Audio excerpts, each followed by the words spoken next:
안녕하세요. 집사고TV입니다. 오늘은 안산 반달섬 생숙의 무덤이라는 생활형 숙박시설 문제에 대해 알아보려 주말을 맞아서 찾아와 봤습니다.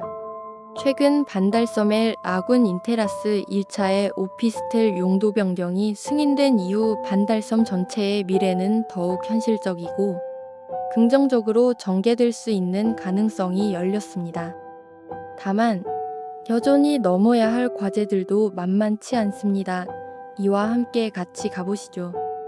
애초에 기획 단계의 구조적 결함으로 안산 반달섬은 시화호 일대 301만 평을 첨단 복합 산업단지로 조성하려는 프로젝트였으나 반달섬은 상업지역으로 남고 개발 주체는 부족했고 결과적으로 장기 미분양 상태에 빠지곤 했습니다.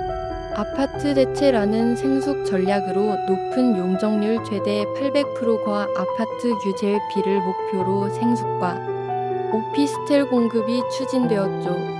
9개 단지, 총 7,033실이 2020년부터 2021년까지 인허가를 받았고 그 당시 경쟁률은 높았지만 이는 오로지 투자 중심의 수요였던 것입니다. 그러나 정책 제도라는 리스크의 2021년 정부 규제 강화로 생숙의 주거 사용 제한 조치 시행이 전입신고 불가능, 거주 불가 상태가 고착되었죠. 그로 인한 공실 및 유령 건물 상태로 공실률이 급격히 육박해갔습니다. 안산 반달섬의 생활형 숙박시설 문제는 복합적인 요인으로 인해 심각한 상황에 이르렀습니다. 한때 반달섬은 주거와 투자의 새로운 대안으로 주목받았습니다.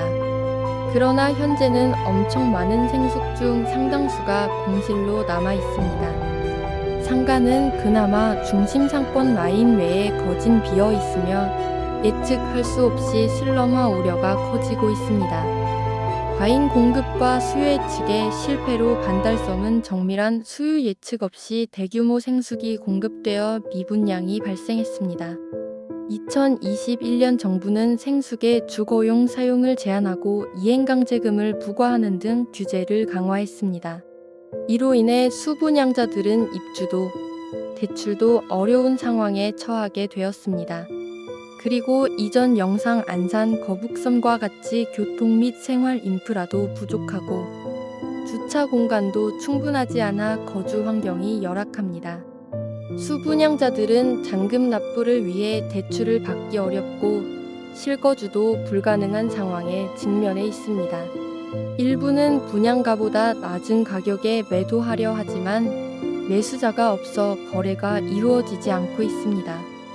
일부 생숙은 오피스텔로 용도 변경을 시도하였고 최근 라군 인테라스 1차의 오피스텔 용도 변경이 승인에 따라 주택으로 인정받으면서 전입신고, 대출, 부동산 계약 등 기본적인 주거 활동이 가능해졌습니다. 그러나 여전히 인프라와 시설 부족, 주차 공간, 복도 폭, 대중교통 등 물리적 기반이 여전히 열악해 추가 개선이 필수입니다. 또한 지자체 규제 완화 여건 불확실 복잡한 절차와 조례 기반의 완화 조치는 지자체마다 현실적으로 적용하기 어렵고 시간 소요가 많습니다.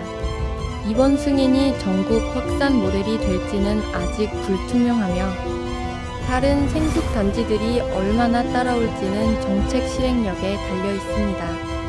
앞으로 추가 용도 변경에 따른 개선을 위한 필요한 전략이 행정, 의회 인력체계 구축이 필요하며 인프라 확충과 셔틀버스, 상업시설, 도로 주차장 확충 등을 통해 실질적인 주거 환경 개선이 필요로 합니다. 정책 안정화의 국토부, 지자체 간 협의로 유예 조치 확대와 수분양자들의 지원, 대출 상품, 법률 지원 등 상담 채널 강화로 추가 불안을 해소해줘야 하지 않을까 싶습니다. 최근 용도 변경 승인은 반달섬의 전환점인 것은 분명합니다. 대출과 실거주 문제가 해결됨으로써 입주와 상권 활성화의 토대는 마련됐습니다. 그러나 완전한 회복과 공동체 재건까지는 추가 조치가 필요합니다. 실제 정착과 상권 회복은 생활 환경의 품질에 달렸습니다. 교육시설과 교통 및 편의 인프라가 갖춰질 때 진정한 주거지가 될 수 있습니다. 물리적 인프라 확대, 정책 제도 안정화, 전국 확산 전략, 그리고 무엇보다 행정과 수분양자의 지속적인 협력이 중요합니다. 즉, 요약하자면 가능성과 변화의 시작이지만 아직 갈 길은 멀었습니다.